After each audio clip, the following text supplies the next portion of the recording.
Hi guys, this is Stan. Welcome back to my channel. Recently, I have restarted my journey of the Wheel of Time series by Robert Jordan. I have actually tried to read this series for a couple of times already.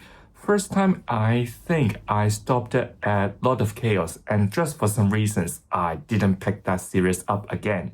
Then by the end of 2023, as a Christmas present, I received the stunning hardcover of the first 6 books as a motivation to push myself to keep on reading the series. I took a break after finishing The Path of Daggers, and then once again, just for some reasons that I have already forgot, I didn't pick up this series again. Never mind now, I set it in my 2025 reading plan. I do want to complete the Wheel of Time by the end of the year. Getting quite emotional here. So I am actually halfway through the 9th book, which is Winter's Heart. The reason I am making this video is because I am troubled by one particular scene in this book. But don't worry here, I won't talk much about the plot of this book or the whole series, because the problem here is not really about the plot itself. If you have finished this book already, you will probably know which scene I am referring to.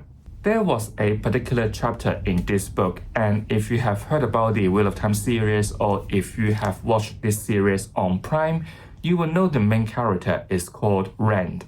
In a fantasy series, of course, there's gonna be a romance, and very luckily, Rand gonna have more than one partner. So in Winter's Heart, we're gonna see how Rand and all of these partners gonna come up with a solution to settle down this relationship. But that is not the problem I am talking about. I mean, in a fantasy world, so long as you provide a reasonable explanation about this non-monogamous relationship, I think it could still be justified, right? But in this book, after Rand and all these partners have confirmed, they proceed and do whatever they need to do in an intimate relationship. What did shock me is actually what comes next. With the magic system in this world, you can essentially imagine all of these partners are mentally connected.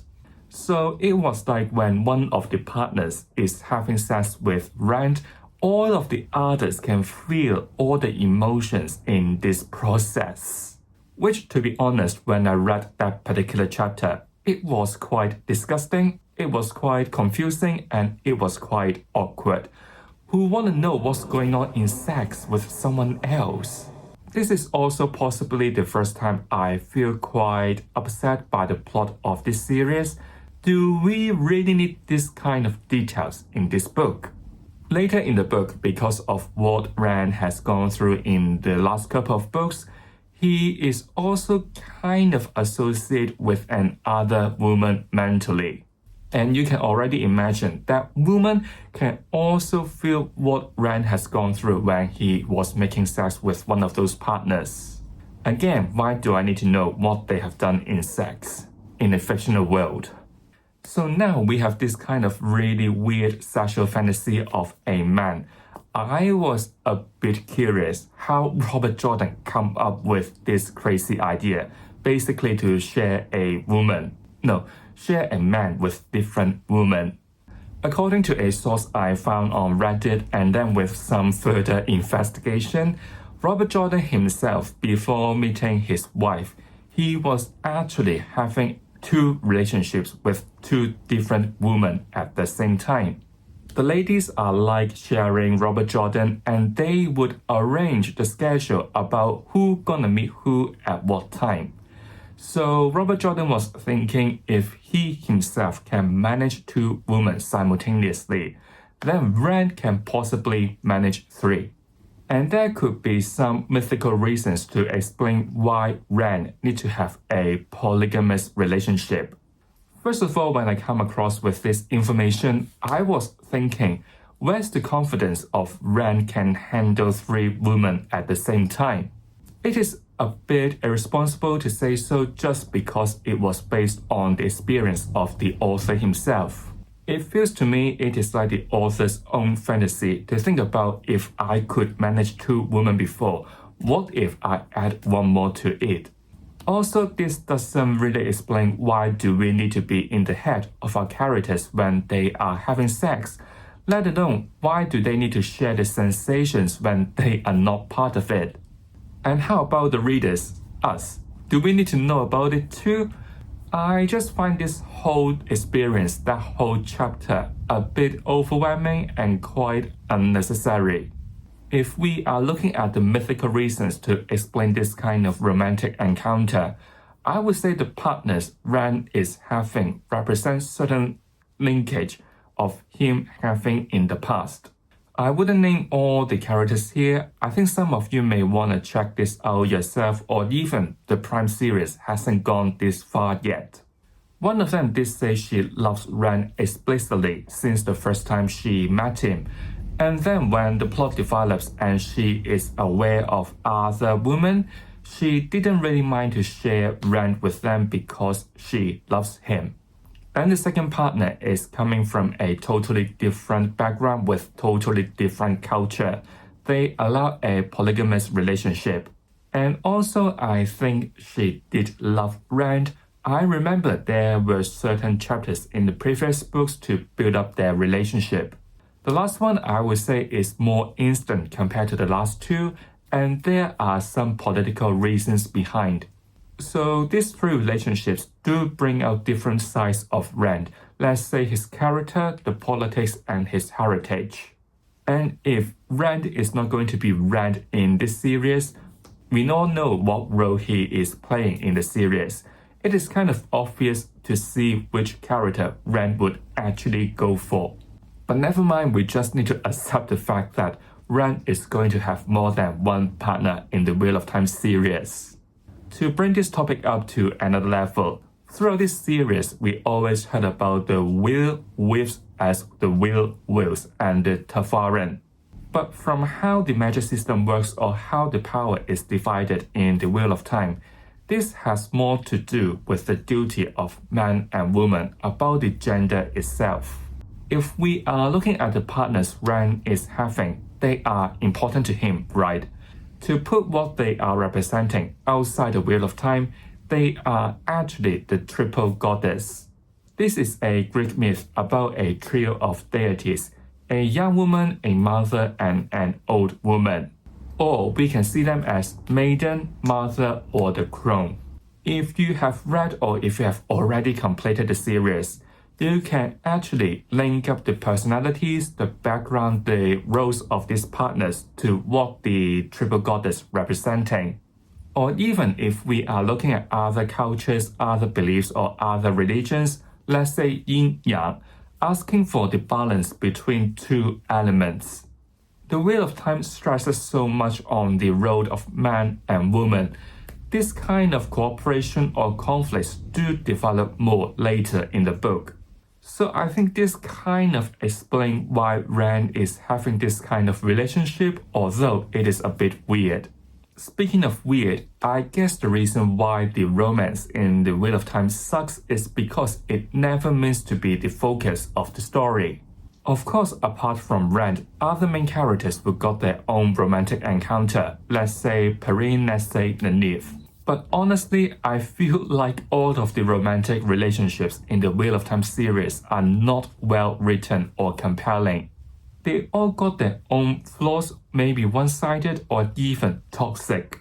I would say Robert Jordan's Strangest suit is not romance, so it is never the focus of the story.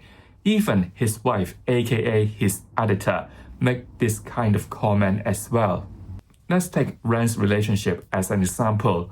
I always feel like the love interest between these partners are quite convenient actually. As the story expands, Ran will be in different places and the ladies he was courting were not always by his side. So sometimes it is even like a rotation. Maybe Ran is like here and he was seeing this woman, but then for some reasons he has to move to the other place and then he will meet up with the other partner. I'm not saying it's a bad thing, but the time they are spending together is quite limited. So most of the time, it is not from Ran's mouth, but it is from other women to say how much they admire Ran and want to marry him, basically.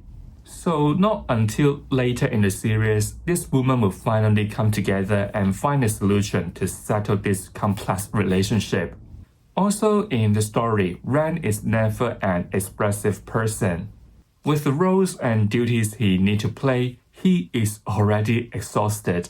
So I don't think he will have any time to think about other things, let's say family or friends, let alone romance. I guess that is the reason why I don't really feel for this relationship. Rand is always in a very passive position and it is always the woman to express their interest. Even the settlement they have agreed on is come up by the woman, not Rand. From here we can see romance is never a really important element in the Wheel of Time. It is like it is there, provided for you, but never ask more. I mean, there are some other really exciting plots in the story, so romance is on like a low priority. The other reason we need to consider here is when the Wheel of Time is written. The first book, The Eye of the World, was released in 1990, and the last book, A Memory of Light, was out in 2013. The book I am reading, Winter's Heart, was out in the year of 2000. What I want to say here is from the first book to now at the ninth book, there are quite a lot of moments, not just Rand's relationship, feels a bit outdated, stereotyped, or even a bit sexist. You don't need to go as far as me to realize this point. Let's say where our main characters are coming from, the immense field. There is a women's circles, of course, formed by only women, and they will decide important matters for the village. From time to time, we will see characters saying about how men or how women should behave in certain manners. Women always think about how to please the man, and there are quite a lot of naked scenes with women but never men.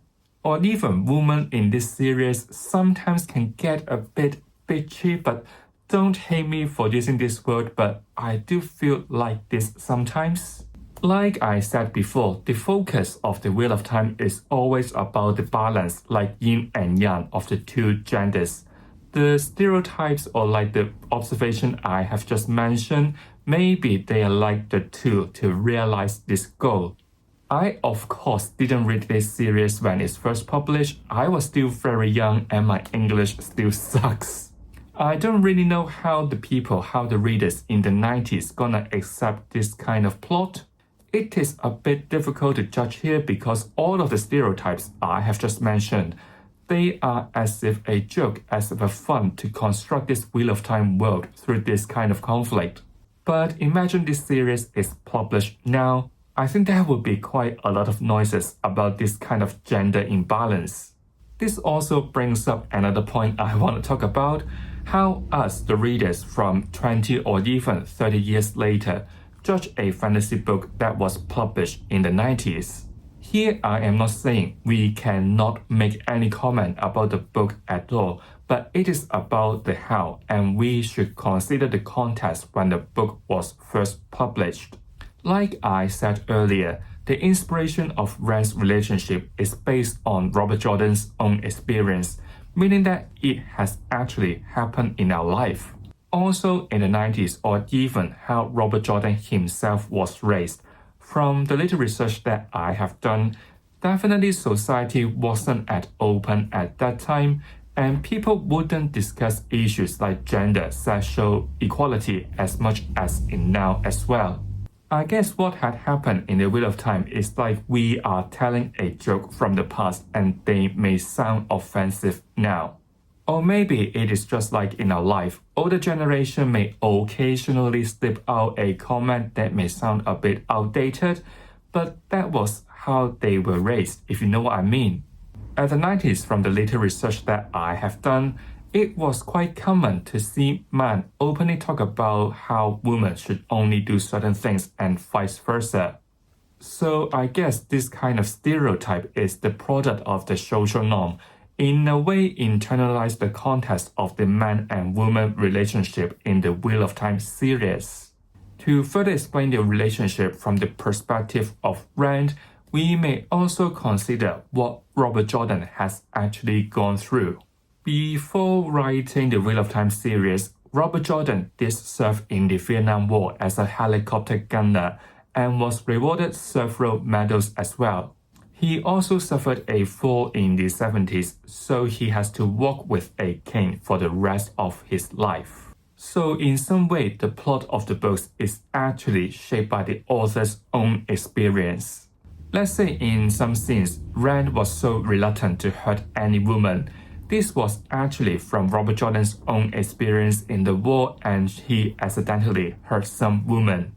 Other than that, in the story, like I said, Rand is quite passive, and it looks like he was always in a constant pain.